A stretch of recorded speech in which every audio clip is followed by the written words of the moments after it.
It's rainy season in Florida. Find out what St. Lucie County's done to improve our drainage next on Inside St. Lucie.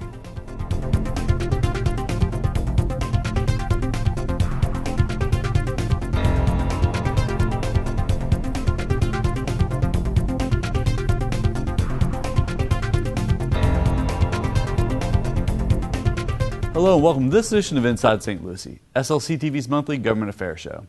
I'm your host, Eric Gill, Communications Director for St. Lucie County. And on today's show, we're going to talk about stormwater projects with St. Lucie County Water Quality Division Director Patrick Diane and St. Lucie County Commissioner Franny Hutchinson. But before we meet our guests, here's some upcoming events and announcements for the Board of County Commissioners.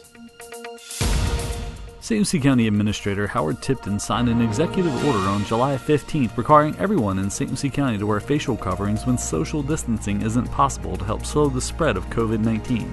Please do your part to contain this virus. If you are sick, stay home. When you go out, be sure to wear a mask, avoid touching your face and eyes, and keep a 6-foot distance from others. Also, don't forget proper hand washing and sanitation. St. Lucie County's Parks and Recreation staff has reopened pools with limited access for exercising only. For details on hours and how to register, visit stlucieco.gov/aquatics. The St. Lucie County Aquarium and Regional History Center have reopened to the public with restrictions because of COVID-19. For details on the new hours and admission process, visit stlucieco.gov/aquarium. Are you or your business still feeling the economic impacts of COVID-19? St. Lucie County has created a website with all the available resources to help you and your local business. Visit recoverstlucie.org for details. Now for the latest updates about all St. Lucie County Commission meetings, workshops, and events, be sure to visit our website at stlucieco.gov and click on our comprehensive calendar. And if you'd like to be added to our press release distribution list, send us an email at pio@stlucieco.org. We also hope you'll follow us on Facebook, Instagram, and Twitter. We're going to take a quick break, but before we do, we're going to check in with the latest economic development stats with another St. Lucie Works.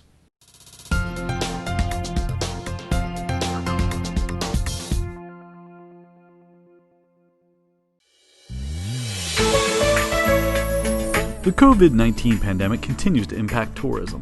Bed tax revenue in April fell by 35% compared to 2019. Overall building activity decreased slightly by 18% in April compared to March, with 778 permits issued. Revenue for that same time frame decreased by 9%, generating roughly $181,000. The COVID-19 pandemic hasn't hurt the housing market. According to the Florida Realtors Association, the median home sale price in April was $244,400, up 6.3% from last year, while condo values increased by nearly 11%, with the median price at $238,500. St. Lucie County's unemployment spiked in April to 14.2% compared to March's 5.3%. The statewide unemployment rate was 13.2%.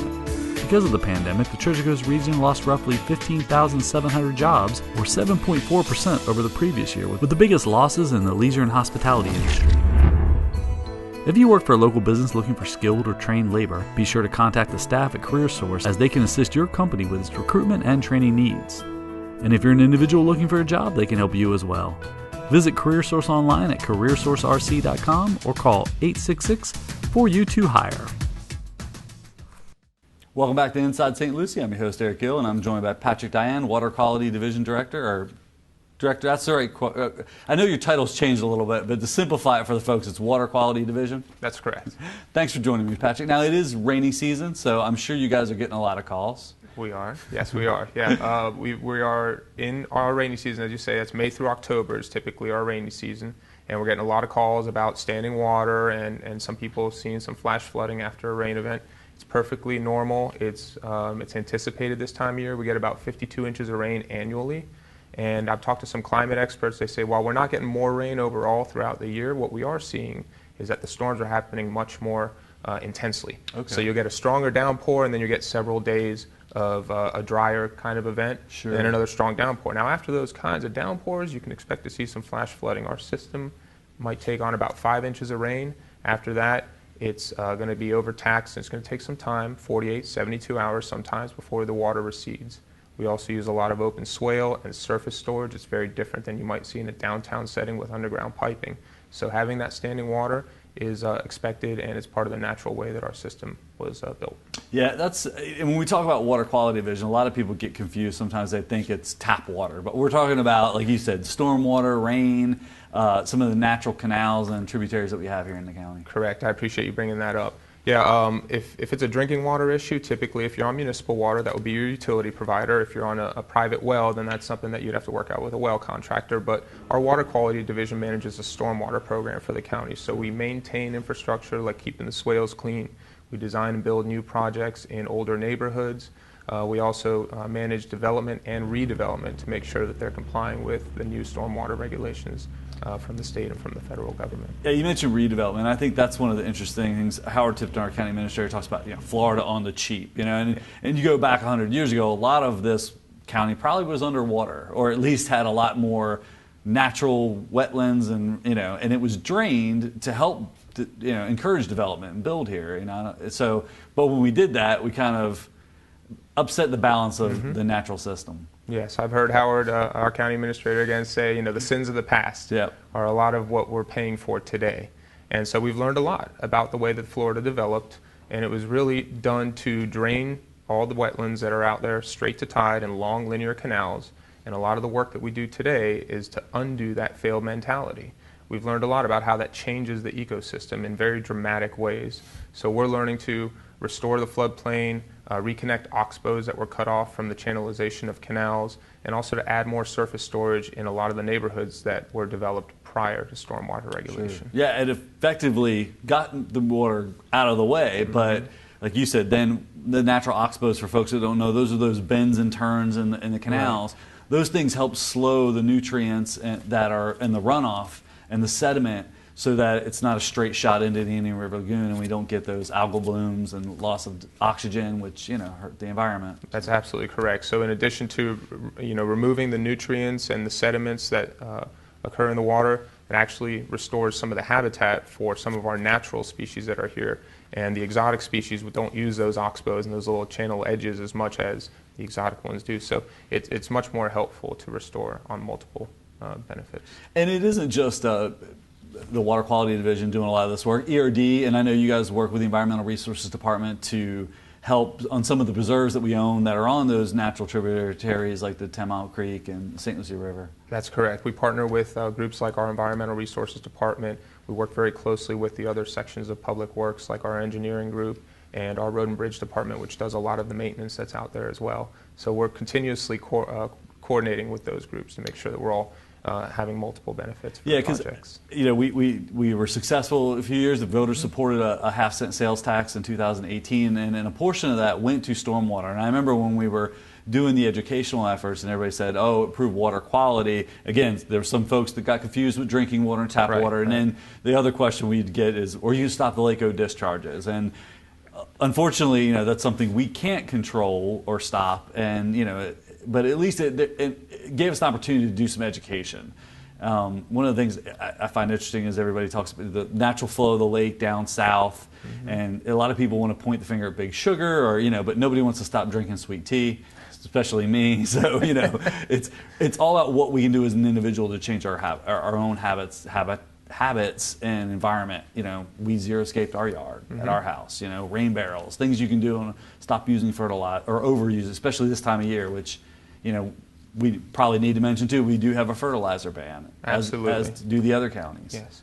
So I want to summer months, not year round. Talk about the sales tax projects, and, sure, and we were very, very grateful for the voter support for passing that ordinance, which helps for our desperately needed projects. We've now got some secured funding in place, and not only does the county have that funding, but we can use that to match and leverage other dollars that we've been successful in getting. We're using that sales tax money for projects. We've completed the final section of Paradise Park. That's 175 acres up in the northern county that drains into Taylor Creek. Again, this is a neighborhood that was developed with no drainage at all. So we installed swales, pipes, dry detention ponds that help to collect, capture, and slow down and treat that stormwater before discharge. We're currently working in Harmony Heights. It's another North County neighborhood. Later this year, we're going to break ground on Melville Road, which is down in the US 1 and Midway area, and that's going to make a significant difference in the quality of water from that neighborhood that goes out into the North Fork of the St. Lucie River.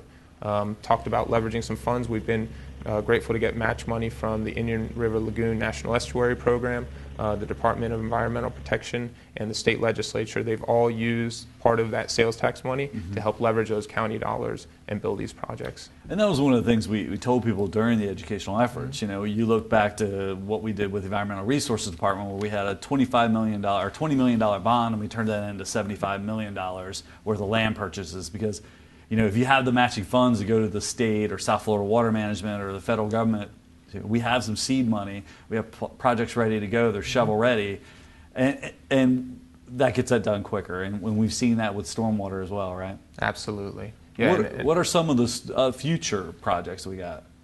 So two big things that I'd like to see done are update our stormwater master plan. That's something that was last done in 1999, and we know how much our area has changed with development since then. So really looking at what's the level of service that we're seeing for the stormwater master plan there, and then also develop a comprehensive list of projects to help meet our nutrient reductions, which are a requirement from the state through something that's called the Basin Management Action Plan, or BMAP. So these are for the Indian River Lagoon and for the St. Lucie Estuary. Those are the two things that we'd definitely like to see get going. Additionally, want to keep the pressure on our state legislature and our federal government for the Comprehensive Everglades Restoration Plan.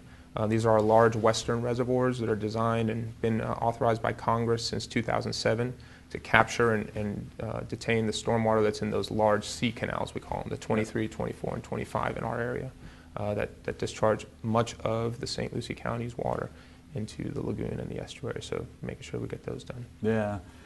Let's talk about individuals at home. What can they do to help you guys out? Because I know, too, we get calls, there's water in my swale. Well, that's essentially what it's designed to do. And like you said, when we get these flash floods and these intense storms where we get 6 inches of rain in an hour, the drainage is not designed to handle that.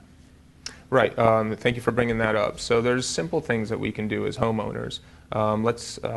Everybody should keep in mind that hurricane season is fertilizer blackout period. Yeah. So the county has passed an ordinance, much like other municipalities around us have done. So no additional nitrogen or phosphorus on your lawn until the end of hurricane season. The other thing that we can do is to not blow grass clippings into the swale or into the streets. The best idea is to bag, mulch, or blow them back into the lawn. That avoids unnecessary pollutant loading and the sedimentation that will happen into our waterways. Another item is if you see anybody dumping anything except stormwater into a drain, it's something that's called an illicit discharge, and it's against the law.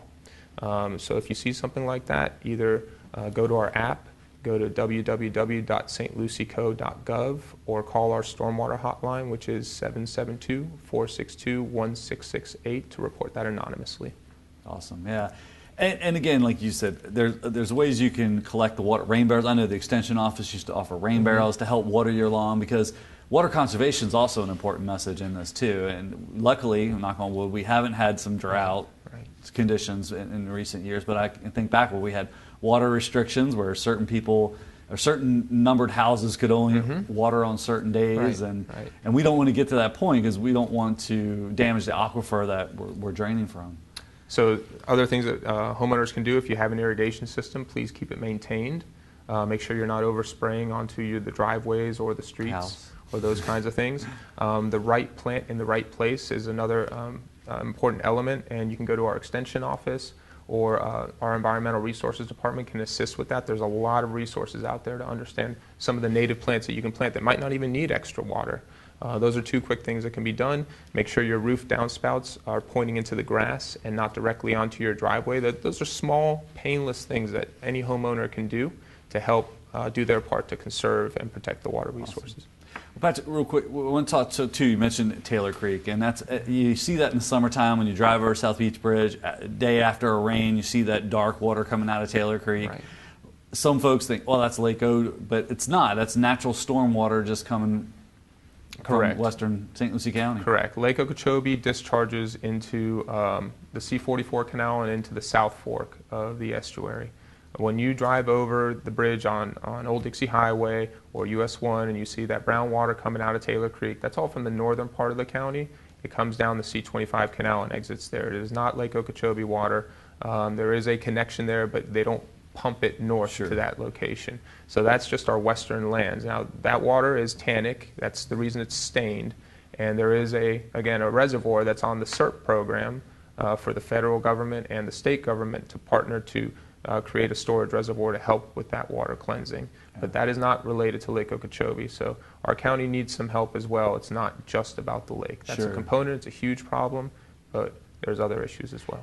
And it is interesting, too, you mentioned the partnerships with road projects, when they go in and do a resurfacing. A lot of times you guys now we're coming in and trying to do some retrofits and add the additional drainage. Right. But there's some roads, first one that pops to mind is Scenic Highway there, Indian River Drive. Mm-hmm. The other day I was driving up that and it was a downpour and I could just see, it looked like a river of water just because there's no drainage there. And unfortunately we don't have the right of way there or the funds to redo that. I mean, it was in the early 1900s. That was a wagon trail. Exactly, it was a wagon trail of Miami to Montreal Highway, right? Exactly. So talk about how you guys go in and what is involved when you go in and do a resurfacing. Thank you. So again, with what we call neighborhood retrofit projects are precisely what you're describing. So in those locations like a Paradise Park neighborhood, for example, this is an area that had dirt roads up until about 5 years ago when the county put asphalt millings down, which was a slightly better product, but not a true paved road. So for the county to come in and do road paving, what's required now is to take that new water that is coming off of that paved surface, capture, detain, and treat it. So that's exactly what we did. We'll use grassed swales roadside. We'll put pipes underneath the driveways. We'll put pipes at intersections and capture that water and bring it into a shallow storage area like a dry detention pond, sometimes a wet pond if the water table's very close to the surface, and then let that water stage up there and store. And by natural processes, either evaporating, going back to the sky, or percolating down into the earth, there's a cleansing process that happens to the bacteria that are out there. Yeah. So anytime you slow the water down, you clean the water. Yep. Now that might result in some standing water in the swales for some period of time after a rainstorm, but that's part of the system. It's designed to work that way, and it results in cleaner water coming out of there. And that's where you partner with the mosquito control district, right? They come in and let them know. Right. Yeah, if you ever have standing water and you have concerns about mosquito larvae, you can call our mosquito control district. They can do additional treatment. I believe there's some spot treatment methods that they can use for individuals. They have a big campaign now called Tip and Toss, which is if you have any standing water in old tires or cans or buckets that are outside, bird feeders, tip them over, because what they found is that if there's not natural predators in these types of containers, that's where the mosquitoes really get a good chance to multiply. If there's frogs or other amphibians out there, they eat the larvae before they can get to maturity. Yeah. Anything else you want to mention, Patrick, before we wrap up, or how folks can find out more information about what you do or what the Stormwater Division does? Thank you. If you go to our website and search for stormwater on the main page, that'll take you to a page. It'll have information there about the floodplain, how to protect it, have some more information about illicit discharges, also some more information about our fertilizer blackout period, and small painless things that any homeowner can do to help out and do their part to cleanse stormwater. Absolutely. Well, Patrick, I shake your hand, but we'll keep with COVID rules and just say, thanks for coming on the show. Thank you for the opportunity. Happy to be here. You got it. Don't go anywhere. We're going to take a quick break and come back and talk with St. Lucie County Commissioner Franny Hutchinson. Welcome back to Inside St. Lucie. I'm your host, Eric Gill, and I'm joined by St. Lucie County Commissioner Franny Hutchinson. Commissioner, thanks for coming on the show. Thank you for having me. This is always a treat. It is. So we had Patrick on, Diane, with our Water Quality Division, and I know you have been the erosion chair for a number of years, and erosion is different from stormwater, but there's some overlap, with water quality issues. More than people normally think there is. But a lot of the same federal agencies that you have to deal with. So, right. and over the years, your district has seen some water quality issues. I know you represent the Indian River States, White City area, right, the middle of the county. Yeah, that's how I feel to say which it. is right there where St. Lucie, the North Fork of the St. Lucie River is, and a lot of those tributaries we were talking about earlier. So yes, and and you're right. We've experienced quite a bit of flooding. Other areas of the county have too. So I'm not picking one over the other, but that's where a lot of eyes are watching. Sure. On account of the effect that it hasn't been so close to the Indian River Lagoon. And the Savannas as well, right. like Indian River States, I know, and we've Backs done a up lot to of work to improve the drainage there as well. We've done, there's a program that for many years has been out there, and we've done phases 1 and 2, and this week when we were discussing budgets with the commissioners, we were able to secure additional funding within our budget to put towards and jumpstart phase 3, which has been a long time coming. Sure. So that's going to start making some huge improvements to the water. But you're right, there's a lot of agencies and different groups that tie in together that have to be coordinated, like you said, with the Savannah State Park being right there. So you've got the state involved, you've got federal involved for grants and so forth. So it's a big project. And Patrick mentioned too the sales tax that passed and in the granting agencies. Let's talk a little bit about that, because I know you helped fight for a lot of those dollars at the state and federal level, or at least talking to some of the folks that pull the strings. I shouldn't say fight, but it feels persuade. like a fight sometimes. Yeah. Sure, persuade. A friendly fight. Yeah. Patrick's right. If it was not for the voters coming to the table with that infrastructure tax and approving it, a lot of these projects wouldn't be able to get done yet, because there's only so much you can do, and they seem to get more expensive every year, which is another thing. So we could put money aside, but you're always like falling behind. So we rely a great deal on the partnerships, whether it's with the cities, South Florida Water Management, the Army Corps, the state DEP, and so forth, as Patrick had mentioned. So a lot of that money from the infrastructure tax that the voters approved will be being used as leverage for a lot of those grants, which is what will jumpstart a lot of them. So there's a lot of projects on the books already that we promised the voters that we would get into and do, and we've actually completed many of them and moving into the next year or two coming up with it, or into the next stage. So I think our report card's going to show after the year or two, that we've did what we said we're going to do, and we're continuing to do that as we go. Now, some of the projects are bigger, and I'll use Melville Road as being one. And we were just recently able to secure, I think it was $1 million grant towards that one, if I'm not mistaken. That has been a long time coming. That affects the White City area. Mm-hmm. And there's some of the retention that we've done in there, to stop that stormwater and let it, as you've brought up, very much so, to cleanse, give the water time to cleanse before it hits the river. Those projects have been successful to date, so we're hoping that we can continue that move. Yeah. But we have to be fair across the county. Sure. So what we've done up on the north end of the county has been good. Sure. In moving forward. And you mentioned the partnerships. I know us in the city of Fort Pierce worked on the Indian Hills Stormwater Project. Yes, and that increased some storage there and cleaning the water with the mats. And a lot of people go there and do walking and fishing and all that kind of stuff through there. And so that was the benefit from a recreational standpoint, but that wasn't the purpose of it. It was all for the stormwater improvements. It's nice when you get a 2 for 1, right? I know.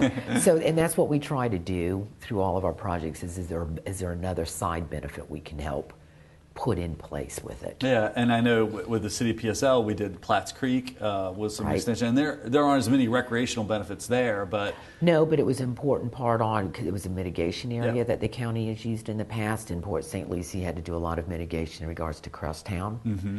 So it was located there, which really benefited because it comes through the North Fork, and we were able to recreate the oxbows that had originally been there and had dried up, and then of course you've got all your plantings and and native birds that have come back, so there is a second benefit for the wildlife. And if you want to see a really pretty sunrise, sunset, drive on Sunrise Boulevard, right there at the big lake, where you can actually see it clear across. Yeah, it's almost like Lestrange, the lake at George Lestrange Preserve, the reflections of the sun. But Port St. Lucie had a big project too, kind of water farming with their McCarty Ranch, and they turned that into recreational with camping, and I played disc golf there, and so there's mountain bike trails, and it's just. It's a benefit that, so it's doing a dual purpose, but the main purpose is not so much the recreation, that's the extras. It's really getting the water clean. Yeah, and one of the, getting water clean, one of the big projects with the state, and this goes back, and I know you remember the 10 Mile Creek retention. I already know which one, yes. Yeah, the 10 Mile Creek retention, which is also a great sunset. From the top of the landfill, Yes, if you watch the sunset over that, Well, I'm not going to the landfill. I know. I'm like you. I'm not great, there. But it's a beautiful view. Especially if you can catch it on 95, sometimes you can see it. Yes, the 10 Mile Creek was many years, and it was actually one of the first projects that the state went into with South Florida Water Management years ago. It was Army Corps too, right? It was the Army Corps, and there's a long history to it. We won't get into it. The end result is that it was solved, it was fixed, and came out of the federal hands and back into South Florida Water Management, which is doing a great job of maintaining, and now they're keeping water in there and cleansing it in the polishing cellar before it even hits there at Gordy Road and drops into the North Fork. So it was... but that was one of the... But it was a project, yes, I put a lot of tears into that one over the years. And it was just due to it wasn't anything the county had done. Sure. It was a project that but we needed were to be supportive completed. and help fund and Right. And it was the first of many that have been set. You know, I think you and Patrick talked earlier in regards to the SERP and the SEP programs and so forth, and cleaning up, you know, the lake issues, but also our own basin. And that's what I'm glad you all touched on that. You know, some of the runoff is not from the lake. Ours is not. Ours is from our own backyard. So the important is the partnerships that we need to form within our own community, you know, with our neighbors doing the right thing, and then you branch into the ag sections doing the right thing and following the BMAPs and so forth. And then those all directly will come back as benefits in our own water system before it does flow out to the river. So it's a little bit of a complicated, but you got to start small. And that is one of the challenges too, because you know residents don't know; they just see this canal standing water. It needs to be cleaned, Right. and it's. I know you get the calls, we get the calls. You know, is it the city's canal? Is it the county's canal? Is it Fort Pierce Farms? And that becomes, because we've got several different our own local water management, Fort Pierce Farms, North St. Lucie River District, and so forth. And we do try to coordinate very much, and we will actually in some areas work with those agencies and have that section of the canal or whatever turned over to us, meaning the county, in order for us to get it back into the stormwater and to spend funding on it. Because you can't cross those monies through different taxing entities, so it's got to stay in one ownership. But like I said, the partnerships are there, and we do. And I'm so glad you had Patrick here, because he touched on it, but I'd like to go just a little bit further, you know, of what people can do in their own yards, and that's the understanding of how that water, you know, that little bit of water that's out there in your swell, it will go away. Sure. You've just got to give it the time to percolate down or to move. So I mean, that includes making sure your culverts are clean, they're up to date, not cracked halfway through kind of thing, because they're cleaned out also on account of, as time goes by, the grass clippings that go in there and so forth, those travel down in those big heavy storms and they start clogging them up. Sea grape leaves and everything else. So it's good to just kind of go in there periodically. You know, it doesn't take but a flashlight and looking down your culvert to see. You can tell. And taking care of what your responsibility needs to be. And that then starts helping, and it helps to get that water out a little bit faster. Absolutely. You know, so, and then sometimes we'll go through when we do our maintenance programs, and people say we're making the swell deeper. We're really not. Over time, as grass grows and sediment fills it up, they need to be brought back down to the original. And all those plans and those measurements are all here. So that's what we rely on. We go back to what it was originally done and bring it back into that mode again, so it works. Well, before we run out of time, I do want to switch gears a little bit. Talking about a long-range project that is finally coming to fruition is the Veterans Nursing Home. Yes, it is. Yes, it is. Yes, it is. I'm so excited. We're hoping the COVID's put a dent into it, which everybody's getting tired of hearing that. But it is true, because, of course, they rely a lot on the medical equipment along with the just hiring healthcare professionals that are needed. And a lot of that's got kind of tied up with the COVID. So it is really and truly a reason why we're kind of a little bit delayed, but we're still in a timely fashion. Sure. And I know you've been doing a lot of drone pictures of the progress, and I hope people are checking those out on the county site, because it's been a beautiful thing to watch. And I know everybody, now that it's getting closer, everybody's getting really anxious, especially I've heard from different family members of veterans who can we now, when's the time frame to start getting on the list to put our family member there so they're closer. So a lot of anticipation and a lot of good coming in. I think it's the spring's what they're looking at, time frame. Okay. I don't know. I had heard late summer they may do a soft opening and start late, but like you said, I'd heard it's hard to hire healthcare professionals in the middle of a pandemic, and exactly. And they've also had to do some extra retrofits. The building was done, but now they realize, well, counters need some plexiglass. Right. So they've had to do all those things, and then there's some back delays on medical equipment that they know they would need. Even, yeah. Right. So I mean, if it's a soft opening, I'm happy with that too. Yeah.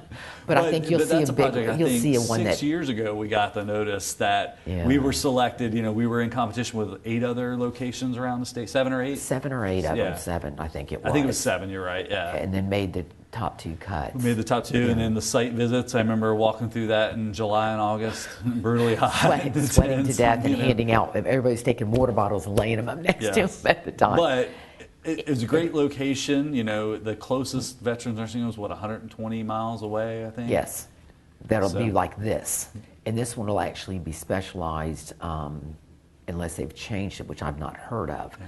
But it'll be specializing in the dementia, Alzheimer's, memory loss for it. So that's going to be huge coming through here. Yeah, it's a 120-bed facility named after RDR Kopis, a local veteran from the Vietnam War. Yes, it is, and we're all very proud of that. Yeah. So it'll be an exciting, and the community as a whole needs to be excited about it, because this is one that they also were involved in. A lot of people on individual making phone calls, letter writing, and being there when we did a lot of the announcements and so forth, and being out there to go see the site. And I'm sure there's a lot of people that drove by and looked at it as it's going. Yeah. It's great location, right near, very convenient. A few miles from a hospital, Right, which is great 95. With Cleveland Clinic being right there, and it was the perfect location for it. And so I'm so excited that the state selected us over it. Absolutely. So anything else you want to mention before we wrap up the show? I know you mentioned budget real briefly. We just wrapped up yesterday. Going through the budget discussions, and I think the board really did good. We're looking at there's a proposed millage decrease. A lot of projects we've moved around and tried to escalate them up a little sooner rather than later. Like I mentioned, put monies towards the Indian River Estates, that we were able to get to the table. So there's a lot of good things that are coming, and whether you want to wear the mask or not, I ask that you do. Yeah. Now, and it's been mandated now by the county administrator and so we're forth. 6 feet apart, I think. Yes, we are. Yes, we are. And I have my mask sitting right there. Mine's in my pocket. We've got school coming up soon, so parents and families have a lot on their plate right now. So I ask for patience. Absolutely. And I hope that, remember, we're still neighbors to each other. I appreciate that. And especially one of the biggest concerns I have is for our medical staff, those that are working on the front lines at the hospitals. And that's really what it's about. It's making sure that, the ICU beds aren't overrun and we don't have to set up temporary shelters somewhere else, hospitals somewhere else. Exactly. We have those plans in place. We've been working on them since March, but we don't want to have to use them. No, especially, it would be like actually a perfect storm, if we were to get hit with a hurricane. I know. Well, but that's what we have to deal with. True. We have to Absolutely. plan we have for that. To plan for the worst and hope for the best. Yep. And so, all of those things are taken into consideration at this time. So we've done a couple shows on that, on the hurricane plan. Make sure you have your supplies, and you may want to consider not going to a shelter this year and staying with a friend west of town if you live, on the island or a low-lying area, because of COVID. But they will be doing health screening, and PPE will be available. So we have plans in place. We just I know we do. I'm very confident that we can handle it if it happens. Absolutely. So, well, thank you so much. Thank you. Thank you for having me. You got it. Right. Don't go anywhere. We're going to take a quick break. When we come back, we'll wrap up the show. We hope you've enjoyed this edition of Inside St. Lucie, and we hope you'll tune in again next month. If you have topics or subjects you'd like to see covered here on the program related to St. Lucie County government, give us a call at 772-462-1791 or send us an email at pio@stlucieco.org. And if you'd like to see previously aired episodes of this or other SLC TV programs, visit our YouTube channel at youtube.com/stluciegov. I'm your host, Eric Gill, and myself and the staff, thanks for watching.